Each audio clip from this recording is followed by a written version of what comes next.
Bonjour tout le monde, j'espère que vous allez bien.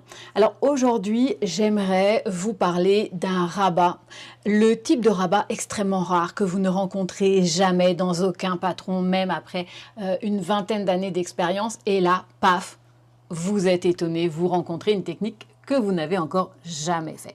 Alors ce rabat, je l'ai rencontré en tricotant ce petit bandana qui s'appelle le Paloma Pointel Scarf de Studio Annelise. Bien sûr, je vais vous mettre le nom du patron dans les liens de la vidéo. Donc, quand je l'ai tricoté, c'était très intéressant. Car, et on va regarder ça de plus près, car tout le bandana est tricoté avec un point de jersey et un petit peu de dentelle. Donc quand on va rabattre, la designer nous propose deux possibilités. Soit vous rabattez tout droit, mais malheureusement, étant donné que c'est du jersey, dans beaucoup de cas, le rebord ici va rouler. Vous pouvez d'ailleurs aller le voir dans la plupart des projets qui ont été faits. Ça va rouler, donc c'est plus ou moins heureux au niveau du résultat. Ou elle propose une autre solution, un rabat intermédiaire, un rabat sans nom. Alors moi je l'ai appelé le rabat à ourlet. Donc ça va nous donner cette espèce de petit rabat, on dirait presque un rabat tubulaire en fait. Ça fait ça fait un petit ourlet un petit peu plus épais et comme vous pouvez le voir, ça stoppe mon tricot de rouler. Ça ne le stoppe pas complètement, ça commence à se replier un petit peu, mais ça ne roule pas. Et c'est vraiment un rabat très particulier. J'avoue avoir passé plusieurs minutes, je ne dis pas plusieurs heures pour mon ego, j'avoue avoir passé plusieurs minutes à comprendre la technique. Alors je vous la montre tout de suite. Pour faire ce rabat, il est très important de comprendre la structure de son tricot. Alors j'ai essayé de faire de mon mieux un dessin qui va vous expliquer tout ça. Donc ici, c'est la maille qui est sur mon aiguille. C'est celle-ci. Et après, eh bien, je vais avoir les rangs précédents et regardez la maille, quand elle s'insère dans la maille du dessus, on voit sa petite tête qui dépasse. Regardez, on va aller observer au microscope. Voilà. Donc, ici, le petit trait horizontal qui est à l'intérieur de cette maille-là, en fait, c'est la maille du rang précédent. C'est celle qui est là. Et pourquoi ça nous intéresse? Parce que nous allons relever, en dessous de la maille, nous allons relever, pas dans le rang précédent, ce petit trait-là, nous allons relever le deuxième trait. Donc, ce qui nous intéresse, c'est pas celui-là, c'est celui-ci. Et on va regarder tout de suite pourquoi.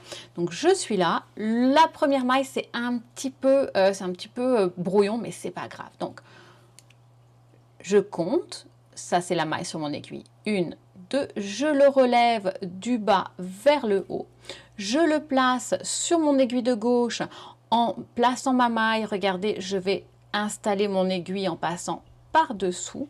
Donc c'est important, la nouvelle maille, les deux pattes sont parallèles et je vais tricoter les deux brins ensemble.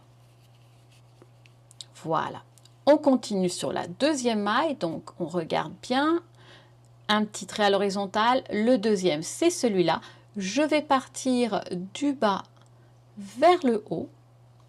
Je vais placer cette nouvelle maille sur mon aiguille de gauche en venant la chercher par le bas. Et je vais tricoter ces deux mailles-là ensemble. Maintenant que j'ai deux mailles sur mon aiguille de droite, je vais faire mon rabat classique en plaçant la maille par-dessus. Voilà, et on continue. Donc, 1, 2, je viens chercher le deuxième petit trait en allant du bas vers le haut.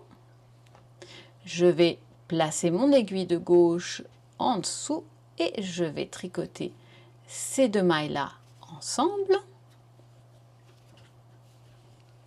Puis je vais rabattre de manière classique. Et on va continuer comme ça jusqu'au bout. Donc 1. Vous pouvez tout à fait, vous voyez ce que je fais, j'élargis un peu mon tricot pour bien regarder. 1, 2. Hop, on vient le chercher.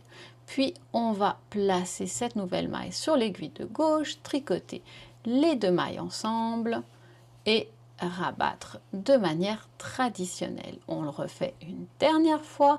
Donc, on regarde bien, je vous remontre encore le dessin. D'accord, on est là, on va chercher le deuxième petit trait à l'horizontale. Donc, si j'étire, le voilà. 1, 2, le voilà. Hop. On va venir le chercher du bas vers le haut. Et on va le placer sur l'aiguille de gauche comme pour tricoter à l'endroit. Donc, je vais insérer mon aiguille de gauche en dessous du trait pour les tricoter ensemble. Et après ça, je fais un petit rabat classique. Voilà, donc je vais vous remontrer à quoi ça ressemble sur ma petite écharpe. Voilà, donc ça va donner un espèce de petit tourlet.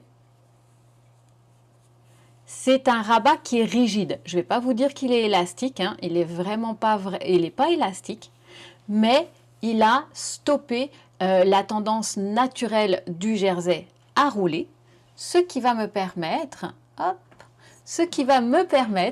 quand je vais l'installer, que ça soit autour de mon cou ou pourquoi pas en bandana